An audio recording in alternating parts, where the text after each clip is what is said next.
ഇന്നത്തെ വായന. പ്രിയ പുസ്തകം. വായനാ വാരാചരണത്തിൻ്റെ ഭാഗമായി നമ്മൾ നടത്തുന്ന പുസ്തക പരിചയത്തിലേക്ക് എല്ലാവർക്കും സ്വാഗതം. ഹലോ കൂട്ടുകാരെ, ഞാൻ ലാമിന ബീബി. ഞാൻ ഇവിടെ പറയാൻ പോകുന്നത് ഞാൻ വായിച്ചൊരു പുസ്തകത്തിനെ കുറിച്ചാണ്. പുസ്തകത്തിൻ്റെ പേര് പുതിയ പാഠം. ഈസോപ്പ് കഥയിലെ നമ്മളെ ചിരിപ്പിക്കുന്നതും ചിന്തിപ്പിക്കുന്നതും ആയ ഒരു കഥയാണിത്. കഥയുടെ പേരാണ് പുതിയ പാഠം.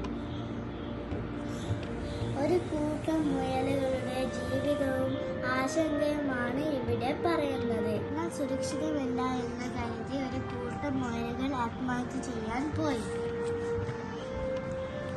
അവർ പുഴക്കരയിലെത്തി. അപ്പോൾ ഒരു കൂട്ടം തവളകളെ കണ്ടു. തവളകൾ മുയലുകളെ കണ്ട് പേടിച്ച് വെള്ളത്തിലേക്ക് ചാടി. അത് കണ്ട് മുയൽക്കൂട്ടങ്ങൾ പറഞ്ഞു, ഞങ്ങൾ മാത്രമല്ല, നമ്മളെപ്പോലെ മറ്റ് ചില ജീവികളുണ്ട് ഈ ഭൂമിയിൽ. പിന്നെന്തിനാ നമ്മൾ ആത്മഹത്യ ചെയ്യുന്നത്? വാ, നമുക്ക് സന്തോഷത്തോടെ തിരിച്ച് കാട്ടിലേക്ക് പോകാം. ഈ കഥയുടെ ചുരുക്കമാണ് ഞാൻ ഇവിടെ പറഞ്ഞത്.